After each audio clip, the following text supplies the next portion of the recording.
অৰ্ডাৰৰ ফিল্টাৰ আছে, অৰ্ডাৰৰ ফিল্টাৰ বনাই আছোঁ এতিয়া। এইটো আপোনাৰ 3 ৰিঙৰ হ'ব, এটা ডাঙৰ হ'ব, 2টা মিডিয়াম সাইজৰ হ'ব। এইটো আপোনাৰ 20টা অৰ্ডাৰ আছিলে স্কুলৰ কাৰণে, এইকেইটা বনাই আছিলোঁ, এইটোৰে ভিডিঅ' বনাইছোঁ।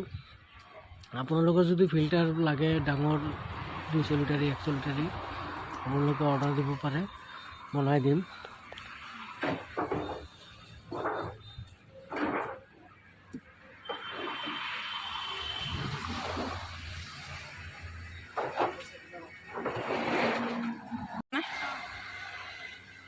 মোৰ চেনেলটো অলপ ফ'ল' কৰি দিব, লাইক কমেণ্ট শ্বেয়াৰ কৰি দিব প্লিজ।